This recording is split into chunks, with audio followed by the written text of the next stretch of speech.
আপনি যাতে ভয় না পান তার জন্য আপনার একেবারে সহচর একেবারে সঙ্গী আবু বকরের কণ্ঠটাকে ওখান থেকে দেওয়া হলো। আবু বকরের কণ্ঠের জন্য আপনি ভয় পেলেন না। এবার আল্লাহ পাক রব্বুল আলামিনের সাথে কথোপকথন হলো। আল্লাহ পাক রব্বুল আলামিন সেদিনে আল্লাহ পাক রব্বুল আলামিনের যে কথোপকথন সেটা হলো আত্তাহিয়াতু লিল্লাহি ওয়াস সালাওয়াতু ওয়াত তাইয়্যিবাতু, যেটা আছে আত্তাহিয়াতু ওই সমস্তটাই আল্লাহর সঙ্গে আমার নবীর কথোপকথন। জোরে জোরে বলুন সুবহানাল্লাহ। আল্লাহর সঙ্গে যে কথোপকথনটা সেটা হলো আমাদের আত্তাহিয়াতুল। আল্লাহ পাকের সঙ্গে কথোপকথন করার পরে 50 ওয়াক্ত নামাজ দিয়ে আল্লাহ পাঠিয়ে দিলেন। বাবা 50 ওয়াক্ত নামাজ দিয়ে যখন পাঠিয়ে দিলেন, আল্লাহর নবী চলে এলেন। চলে এসে হযরতে মূসা পর্যন্ত যখন চলে এলেন, বলল ইয়া রাসূলুল্লাহ, হে আখেরি জামানার নবী, আপনার উম্মত কখনো ওই নামাজ আদায় করতে পারবে না। জান আল্লাহর কাছ থেকে ওটা কমিয়ে নিয়ে আসুন, ওটা কমিয়ে নিয়ে আসুন। এমন করে কোন কিতাবের মধ্যে এসেছে 5 ওয়াক্ত করে কমিয়েছিল, কোন কিতাবের এসেছে 10 ওয়াক্ত করে কমিয়েছিল। এমন করে যখন 5 ওয়াক্তের জায়গায় এলো, তখন হযরত মূসা আলাইহিস সালাম বলছেন, এটাও আপনার উম্মতরা পারবে না। পাচ্ছে বাবা 5 ওয়াক্ত নামাজ পাচ্ছে? কথা বলুন, পাচ্ছে? 5 ওয়াক্ত নামাজও পারবে না। এবারে আল্লাহ পাকের তরফ থেকে ঘোষণা হলো, ইয়া রাসূলুল্লাহ, ইয়া হাবিবাল্লাহ, 50 ওয়াক্তের যে ওয়াদা আমি করেছি, 50 ওয়াক্ত নামাজ পড়লে যে সওয়াব হবে, ওই সওয়াবটা আপনার উম্মতিদের আমল নামায় 50 ওয়াক্ত 5 ওয়াক্ত পড়লে 50 ওয়াক্তের সওয়াব পাবে। জোরে জোরে বলুন সুবহানাল্লাহ। আল্লাহুম্মা সাল্লি আলা সাইয়্যিদিনা মাওলানা মুহাম্মদ ওয়া আলা আলি সাইয়্যিদিনা মাওলানা মুহাম্মদ। মুহাম্মাদুন বাশারুন লাইসা কাল বাশারি ইয়াকুতুল হাজারু লাইসা কাল হাজারি। আল্লাহুম্মা সাল্লি আলা মাওলানা মুহাম্মদ ওয়া আলা আলি সাইয়্যিদিনা মাওলানা মুহাম্মদ। আল্লাহর নবীর সাহাবী হযরত আলী কারিমাল্লাহু ওয়াজহু একদিন বসে আছেন। বাবা আলীকে দেখে আল্লাহ রাসূল বলেছিল, আনা মদিনাতুল ইলম আলী বাবুহা, আমি হলাম জ্ঞানের শহর, আর সেই শহরের দরজা হলো আমার আলী। আমি হলাম জ্ঞানের শহর, আল্লাহ নবী বলছেন, আর সেই শহরের দরজা হলো আমার আলী। একথা একদিন শুনে একজন ইহুদি রাসূল করিম সাল্লাল্লাহু আলাইহি ওয়াসাল্লামের সাহাবী আলীর কাছে এসে বলল, ও আলী রে আলী, আল্লাহর নবী বলেছিল আনা মদিনাতুল ইলম ওয়া আলী বাবুহা, আমি হলাম জ্ঞানের শহর, আর সেই শহরের দরজা হলো আমার আলী। আমি 4টে প্রশ্ন করব, ও আলী রে আলী, তুমি যদি উত্তর দিতে পারো, ও আলী রে আলী, তাহলে বুঝবো আল্লাহর নবী যে কথা বলেছিল সেই কথাটা সত্য, তাহলে আমি ইসলাম গ্রহণ করব।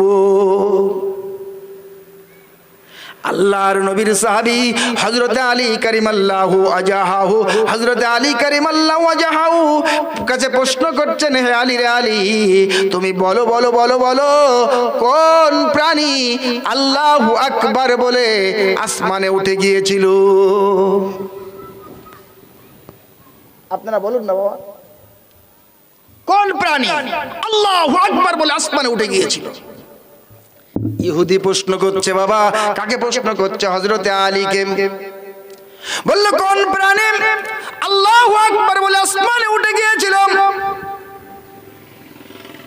হবে না?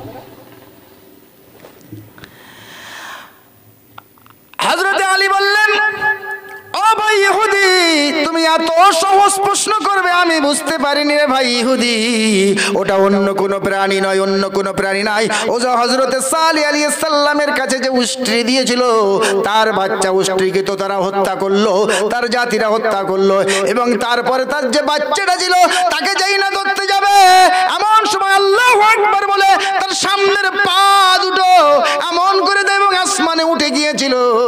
এই কথা শুনে সবাই তখন কথা শুনে বলল, আমার প্রশ্নের উত্তর হয়েছে।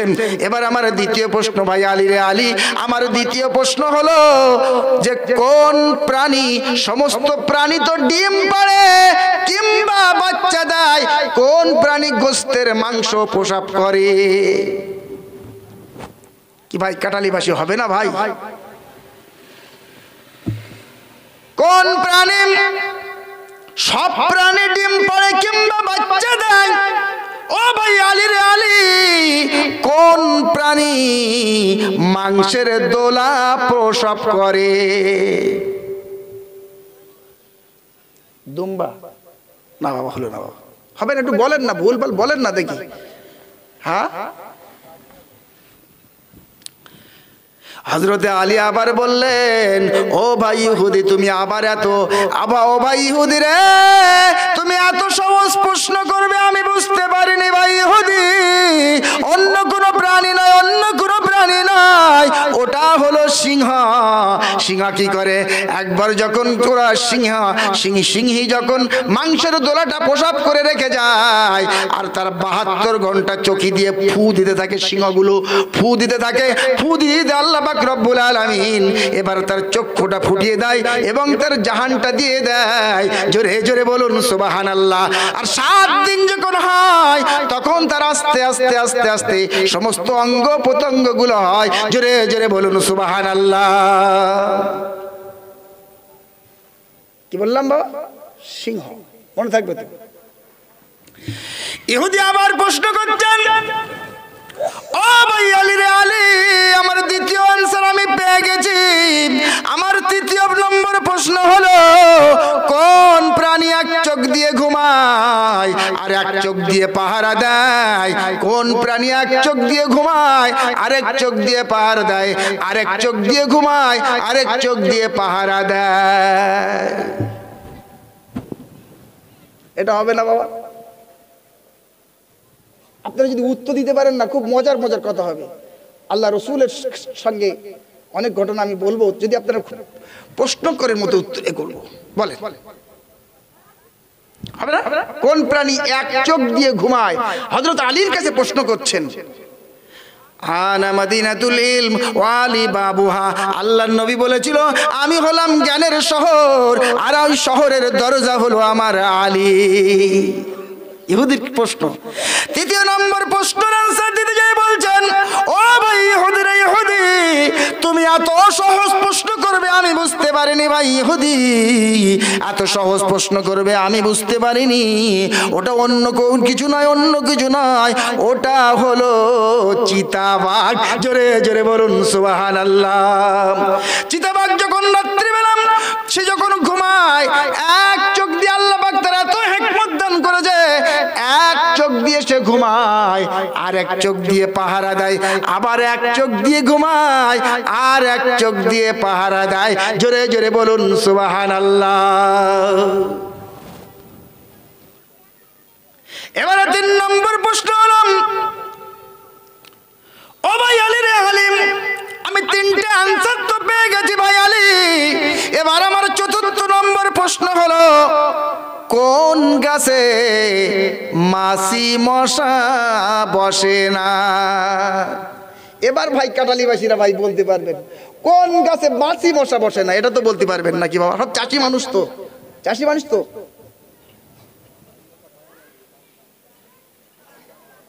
সুবহানাল্লাহ, এই তো আমার চাচা বলতে পেরেছে। নারে তাকবীর, যাক আলহামদুলিল্লাহ, একটা তো বলতে পেরেছে।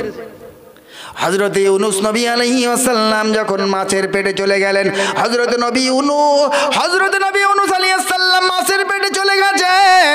কোন কোন রিওয়ায়েতে এসেছে 3 দিন, বাক্য কোন রেয়াতে আছে 7 দিন, বা কোন রেয়াতে আছে 20 দিন, বা কোন রেয়াতে আছে 40 দিন। মাছের পেটে যখন হযরতে নবী ইউনূস আলাইহিস সালাম আছেন, এমন সময় আল্লাহ পাক রব্বুল আলামিনের কাছে দোয়া করছেন। সবাই পড়ুন লা ইলাহা ইল্লা আনতা সুবহানাকা ইন্নী কুনতু মিনাজ জালিমিন। বারবার যখন এই দোয়াটা পড়ছেন, আমার আল্লাহর মনের মধ্যে বড় মায়া হয়ে গেল। আমার নবী ইউনূসকে তো সব হারিয়ে গেছে, সন্তানাদিও সব হারিয়ে ফেলেছে। আমার নবী ইউনূস ভুল করে ফেলেছে, তার কম ছেড়ে বেরিয়ে এসেছে। সে আবার দোয়া করছে, আমি আল্লাহ সহ্য করতে পারলাম না। মাছকে আদেশ করলাম, ও মাছ তুমি যাও যাও যাও, একেবারে সমুদ্রের কিনারায়, সমুদ্রের তটে সৈকতে তাকে বমি করে দিয়ে এসো। এমন সময় যখন বমি করে দিল, সেই সময় আল্লাহ পাক রব্বুল আলামিন হযরত ইউনূস নবীর গায়ে এমন করে সাদা সাদা ঘা হয়ে গেল। বাবা, সাদা সাদা ঘা হয়ে গেল, সমস্ত শরীরটায় মাছি মশা বলবে। তার জন্য কি করলো, একেবারে জবুতবু হয়ে গেছে নবী ইউনূস আলাইহিস সালাম। আল্লাহ পাক রব্বুল আলামিন সেখানে একটা লাউ গাছ তৈরি করে দিলেন। বাবা, লাউ গাছটা এমন করে মুড়িয়ে রেখেছিল, নবী ইউনূস আলাইহিস সালামের গায়ে আর অন্য কোনো গাছ দেয়নি, সেখানে লাউ গাছ দিয়েছিল তার ছায়ার মধ্যে, যাতে করে তার গায়ে আর কখনো মশা মাছি বসে না। জোরে জোরে বলুন সুবহানাল্লাহ। ইহুদি 4টে উত্তর যখন পেয়ে গেল, উত্তর পাওয়ার সাথে সাথে ইহুদি বলল, ও ভাই আলী, আমি আজ থেকে ঈমানের কলেমা পড়ে নিলাম। সবাই বলুন লা ইলাহা ইল্লাল্লাহু মুহাম্মাদুর রাসূলুল্লাহ সাল্লাল্লাহু আলাইহি ওয়াসাল্লাম। আল্লাহুম্মা, একটু মহব্বত হোক না বাবা, ভালো লাগছে তো আজ নাকি?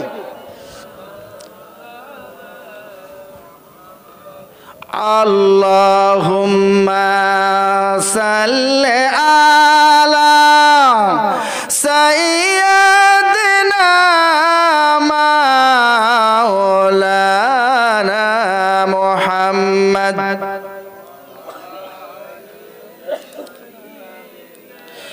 मेरे आँखों के पुतली, मेरे आँखों के पुतली जलवाया मोहम्मद ने, मेरे दिल की आईना में नक्शा मोहम्मद का। कोई जन्नत में जाएगा, कोई दोज़ख में पहुँचेगा, हम लोग उसी का साथ हो जो जन्नत में जाएगा। अल्लाहुम्मा सल्ली आला। ভয়েসটা ঠিক করতে, অনেক গলা ভেঙে যাবে বাবু, ভয়েসটা ঠিক করে বাবু, একটু আওয়াজটা দাও বাবু ঠিক করে। আল্লাহুম্মা সাল্লি আলা সাইয়্যিদিনা মাওলানা মুহাম্মদ ওয়া আলা আলি সাইয়্যিদিনা মাওলানা মুহাম্মদ।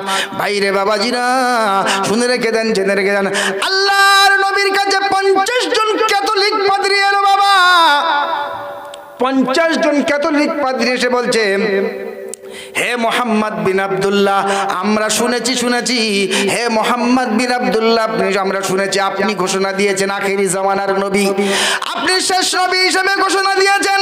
হে মোহাম্মদ বিন আব্দুল্লাহ, আপনি আমাদের যদি 4টে প্রশ্ন উত্তর দিতে পারেন, তাহলে বুঝে যাব আপনি আখেরি জামানার নবী। 50 জন ক্যাথলিক পাদ্রী বোঝেন তো বাবা? আমাদের মসজিদগুলোর, আমাদের মুসলমানদের কি বলে মসজিদ তো, আর যারা নামাজ পড়ায় এদের কি বলে ইমাম কিংবা মাওলানা হাফেজ সাহেব, তাই তো নাকি? হিন্দুদের কি আছে বাবা? মন্দির। তাদের পূজা অর্চনা করে কারা? বামন করে, তাই তো, ব্রাহ্মণ কিংবা ঠাকুর, তাই তো নাকি? এবারে বলেন তো, ইহুদিদের ধর্মগ্রন্থের নাম, ওদের যে আমাদের যেমন মসজিদ, ওটার নাম কি? ফিলিস্তিন তো জেরুজালেমে ওরা ইহুদিরা বাস করছে এখন, তাই তো? তো ইহুদিদের আপনারা বলুন, ওদের ওই হ্যাঁ ওদের যে আমাদের যেমন মসজিদ, ওরা যেখানে উপাসনা করে জায়গাটার নাম কি বলে ওটা? ইহুদিদের কি বলা? সিনাগগ। ইহুদিরা আলাদা, খ্রিস্টানরা আলাদা। ইহুদির হলো সিনাগগ। ওদের যারা পূজা অর্চনা করে বা এরকম উপাসনা করে তাদের নাম কি? তাদের কি বলে? আমার মৌলবি বলে কি বলে? হ্যাঁ হবে না বাবা? রাব্বি। কি বলে? ওই ইহুদিদের ধর্ম যারা যেখানে ওরা উপাসনা করে সেটা কি বলা হয়? সিনাগগ। আর যারা মৌলবি তারা কি? রাব্বি। আর খ্রিস্টানদের যে ওখানে যেখানে করে ওটা কি বলা হয়? চার্চ, তাই তো? ওদেরকে ওরা দুটো ভাগে ভাগ আছে। তো তাই যাই হোক, ওরকে বলে হচ্ছে পাদ্রী। তো ক্যাথলিক পাদ্রী তারা 50 জন, অর্থাৎ নাসাই খ্রিস্টান ধর্মের। ঠিক আছে, আল্লাহর নবীর কাছে 50 জন ক্যাথলিক পাদ্রী চলে এলে বলল, ইয়া রাসূলুল্লাহ, ইয়া আব্দুল্লাহ বিন মুহাম্মদ বিন আব্দুল্লাহ, আপনি বলুন বলুন, আমি 4টে প্রশ্ন করব। এ মুহাম্মদ বিন আব্দুল্লাহ, আপনি যদি বলতে পারেন তাহলে আমরা বুঝবো যে আপনি আখিরি জামানার নবী, আপনি শেষ নবী। আমরা আপনার কলেমাটা এমন করে পড়ে নেব।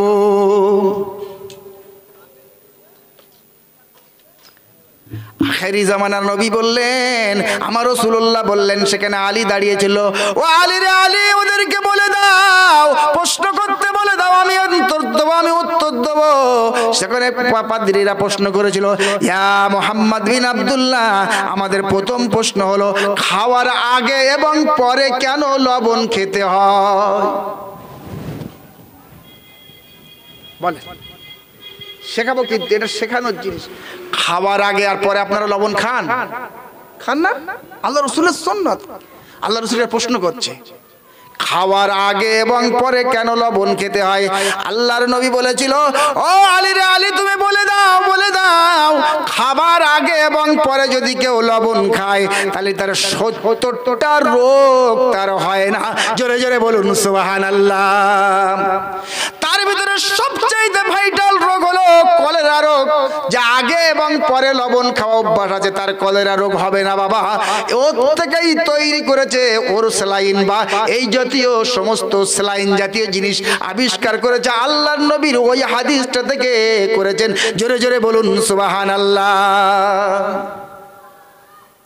প্রথম প্রশ্নের উত্তর পেয়ে গেল। বলল ক্যাথলিক পাদ্রীরা বলল, হে মুহাম্মদ বিন আব্দুল্লাহ, আমাদের দ্বিতীয় প্রশ্ন হলো আসহাবে কাহাফ কারা? আসহাবে কাহাফ কারা? কোরআন পড়েন তো বাবা, তাফসীর পড়েন। আসহাবে কাহাফ কি? আল্লাহর নবীর কাছে প্রশ্ন করছে। আসহাবে কাহাফ কারা? আল্লাহর নবী বললেন, ও ভাই ক্যাথলিক কাদ্রী ভাইরা, শোনো, রেখে দাও, জেনে রেখে দাও। ও আলী রে আলী, ওদেরকে তুমি বলে দাও, অন্য কেউ নাই, এর অনেক আগের একটা যুগে 7 জন ব্যক্তি একটা রাজার বিরুদ্ধে বিদ্রোহ ঘোষণা করে একটা পাহাড়ের ভিতরে আশ্রয় নিয়েছিল। তাদের সঙ্গে ছিল একটা কুকুর, অন্য কিছু নয়, সেই কুকুরটার নাম হলো কিতমির। আর 7 জন ব্যক্তি সেখানে ছিল। আল্লাহ পাক রব্বুল আলামিন তাদেরকে একটা ঘুম পাড়িয়ে দিলেন।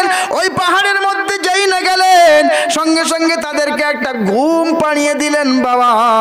একটা ঘুমে কয়েকশো বছর পার হয়ে গেল এবং সেখানে রাজাও পরিবর্তন হয়ে গেল। আল্লাহ পাক রব্বুল আলামিন তাদের ঘুমটা ভাঙিয়ে দিলেন। দেওয়ার পরে তাদের ক্ষুধা লেগেছে। এবার তারা কি হলো, সেখান থেকে তাদের কাছে দেখলো কিছু পয়সা কড়ি আছে। তারা বার হয়ে একটা বাজারের মধ্যে চলে গেল। বাজারে যে দেখাচ্ছে যে আমাদেরকে কিছু খেতে দেন, এসে বেরিয়ে দেখেন যে সব পরিবর্তন হয়ে গেছে। আমাদের কিছু খাদ্য দেন। পয়সা যেই না দিয়েছে, বললে এ পয়সা তো এই যুগের পয়সা নয়, এ পয়সা তো এই যুগের পয়সা নয়, তুমি পয়সা পেয়েছো কোথায়? এমন সময় ওরা ওখান থেকে কিছু খাদ্যদ্রব্য না নিয়ে আস্তে আস্তে এসে আবার সে ওর মধ্যে ঢুকে পড়লেন। ওই গুহার মধ্যে, সূরা কাহাফের মধ্যে আছে, গুহার মধ্যে ঢুকে গেলেন। আর গুহার মধ্যে আবার আল্লাহ পাক রব্বুল আলামিন তাদের ঘুম পাড়িয়ে দিলেন। জোরে জোরে বলুন সুবহানাল্লাহ। আল্লাহর নবী যখন এই প্রশ্নের উত্তরটা দিয়ে দিলেন, ক্যাথলিক পাদ্রীর আশ্চর্য হয়ে গেল। এবার আবার বলছেন, হে মুহাম্মদ বিন আব্দুল্লাহ, আমাদের 3 নম্বর প্রশ্ন হলো, একবার পৃথিবীতে যেখানে একবার সূর্যের আলো গিয়েছিল, দ্বিতীয়বার আর আলো সেখানে যাবে না, সেই জায়গাটার নাম কি? হবে না বাবা, এটাও হবে না, তাহলে একটাও হচ্ছে না, শুধু এক চাচা বলেছে একটা উত্তর। হযরতে মূসা আলাইহিস সালাম হযরতে নবী মূসা আলাইহিস সালামকে বললেন, মূসা আলাইহিস সালাম যখন ফিরাউন এবং হামানদের ভয়তে তার সমস্ত বনি ইসরাইলদেরকে নিয়ে ওই লোহিত সাগরের কাছাকাছি চলে গেল। বাবা, লোহিত সাগরের কাছাকাছি চলে গেল। লোহিত সাগরের দিকে উত্তাল সাগর, কি করবে কিছু বুঝতে উঠতে পারছেন না। আল্লাহ পাক মূসা কালিমুল্লাহ মূসাকে জানিয়ে দিলেন, ও আমার পয়গম্বর মূসা, ও পয়গম্বর মূসা, পয়গম্বর মূসা গো, তুমি তোমার লাঠিটা এই উত্তাল তরঙ্গের মধ্যে ফেলে দাও। এমন সময় ফেলে দিল, আর আল্লাহ পাক রব্বুল আলামিন একটা সুন্দর রাস্তা বার করে দিলেন। ওই সুন্দর রাস্তাটা যেমন বড় হয়ে গেল, চারিদিকে সমস্ত পানির গর্জন আর মুদিল দিয়ে ভালো একটা রাস্তা তৈরি হয়ে গেছে। বনি ইসরাইল সহ হযরতে নবী মূসা আলাইহিস সালাম হারুন সহ পার হয়ে গেল নদীর উপরে। পার হওয়ার পরে ওখানে যে সময় রাস্তাটা বার হয়, ওই রাস্তার উপরে আল্লাহ পাকের তখন দিনের বেলা সূর্যটা সেখানে পড়েছিল। বাবা, নদীটা যখন পার হয়ে গিয়েছিল, পার হওয়ার পরে দেখে যে ফেরাউন হামানরা চিন্তা করলো, এবার কি করব, এবার না না না না কি করব। এবার হযরতে মূসা আলাইহিস সালামকে বলল, ওই মূসা, হ্যাঁ মূসা, পয়গম্বর মূসা, তুমি ওই লাঠিটা ধরে তুলে নাও। আর মূসা আলাইহিস সালাম যখন ফেরাউন হামান মধ্যবর্তী স্থলে চলে গেল, আর মূসা আলাইহিস সালাম এমন করে লাঠিটা তুলে নিলেন, লাঠিটা তোলার সাথে সাথে ওই সমুদ্রটা এমন করে আগ হয়ে গেল। আর ওই ফেরাউন আর হামানদেরকে পিষ্টে আল্লাহ পাক রব্বুল আলামিন তাদের জাহানটা ওখানেই ভবলীলা সাঙ্গ করে দিলেন। জোরে জোরে বলেন সুবহানাল্লাহ। ফেরাউনের লাশ আছে তো বাবা এখনো? আল্লাহ নিদর্শন স্বরূপ ওই শয়তান ফেরাউনের লাশটা আজও মিশরের তপকপি জাদুঘরে তার লাশটা এখনো সংরক্ষিত আছে। কিয়ামত পর্যন্ত ওই লাশটা মানুষের জন্য দেখানোর জন্য আল্লাহ পাক রেখে দিয়েছে। বলুন আল্লাহু আকবার। তাহলে মূসা আলাইহিস সালামের কোনটা বললাম? ওই যে অনেকে বলে ওটা হচ্ছে নীল নদ পার হয়েছিল, তাই তো নাকি? আপনারা তাই জানেন তো? কিন্তু না, তাফসীরের মধ্যে সেটা লোহিত সাগর, ওই জায়গাটা একটু ছোট্ট।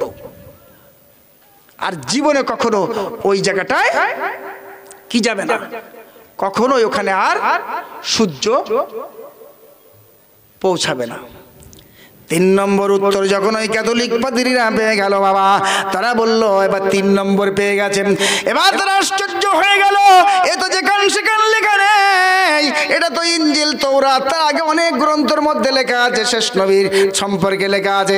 এবার আর শেষ প্রশ্ন করলো, ও ভাই, বললে ইয়া মুহাম্মদ বিন আব্দুল্লাহ, আমাদের শেষ প্রশ্ন হলো আপনি বলেন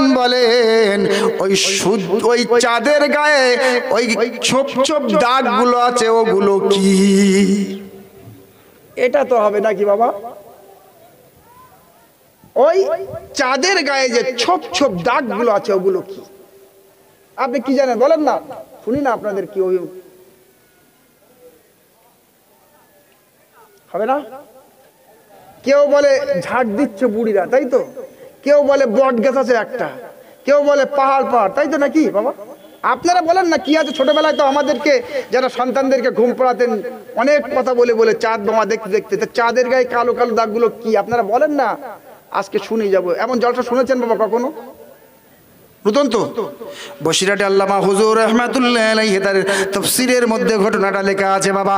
তাফসীরের মধ্যে লেখা আছে যখন আল্লাহ পাক রব্বুল আলামিন ওই চাঁদ এবং সূর্যকে তৈরি করলেন বাবা, সিত্তাতে আইয়াম 6 দিবসে যখন পৃথিবীটাকে সৃষ্টি করলেন, তার সঙ্গে চাঁদ এবং সূর্যকে আল্লাহ তৈরি করলেন।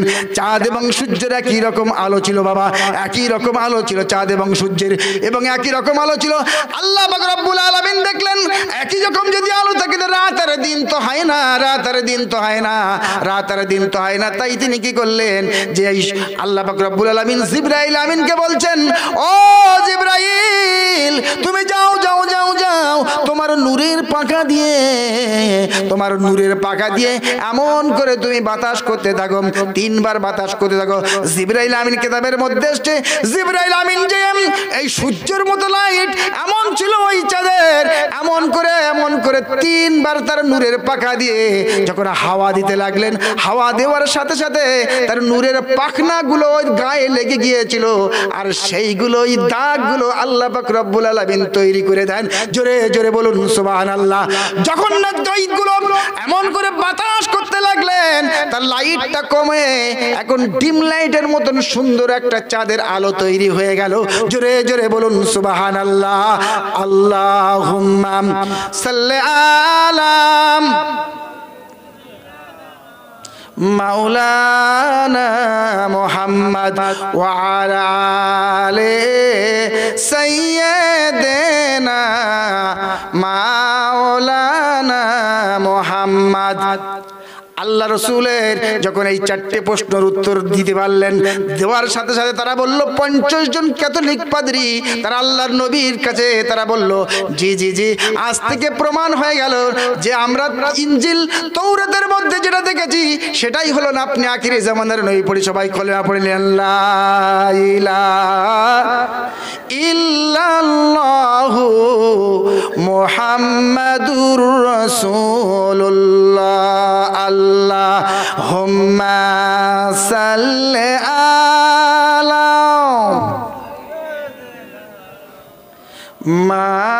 মাওলানা মুহাম্মদ ওয়া আলা আলি সাইয়্যিদিনা মাওলানা মুহাম্মদ। আমার সঙ্গে বলবেন, একদিন নবী আসিল গো সোনার মদিনায়, একদিন নবী আসিল গো সোনার মদিনায়। আরে যার প্রেমেতে মজনু হলো খোদারি বান্দা, একদিন নবী আসিল গো সোনার মদিনায়, একদিন নবী আসিল গো সোনার মদিনায়। আর যার প্রেমেতে মজনু হলো খুদে রাব্বানা, একজন নবী আসিল গো সোনার মদিনায়। নবী এলো মা আমিনার ঘরে, যে হাসিলে হাজার প্রদীপ, কাঁদিলে মুক্তা ঝরে, তিনি আমার দয়ার নবী, হায় হায় তিনি আমার দয়ার নবী শাহে মদিনা। একজন নবী আসিল গো সোনার মদিনায়। সবাই বলেন, একজন নবী আসিল গো সোনার মদিনায়। আরে যার প্রেমেতে মজনু হলো খোদারি বান্দা, একজন নবী আসিল গো সোনার মদিনায়। চাই না আমি রাজার সুখ পীর আউলিয়া হতে, চাই না আমি রাজার সুখ পীর আউলিয়া হতে, পাগল হয়ে যাব আমি দয়াল নবীর দেশেতে। তিনি আমার নূরের নবী, হায় হায় তিনি আমার নূরের নবী শাহে মদিনা। একজন নবী আসিল গো সোনার মদিনায়, একজন নবী আসিল গো সোনার মদিনায়। যার প্রেমেতে মজনু হলো খুদে রাব্বানা, একজন নবী আসিল গো সোনার মদিনায়। আরে যাহার আগমনের তরে কাবা ঝুঁকে সিজদা করে, তিনি আমার নূরের নবী, হায় হায় তিনি আমার নূরের নবী, শাহে মদিনা। একজন নবী আসিল গো সোনার মদিনায়, একজন নবী আসিল গো সোনার মদিনায়।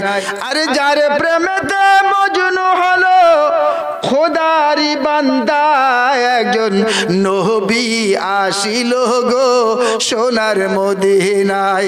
আরে যার প্রেমেতে মজনু হলো খোদারি বান্দা, একজন নবী আসিল গো সোনার মদিনায়, একজন নবী আসিল গো সোনার মদিনায়।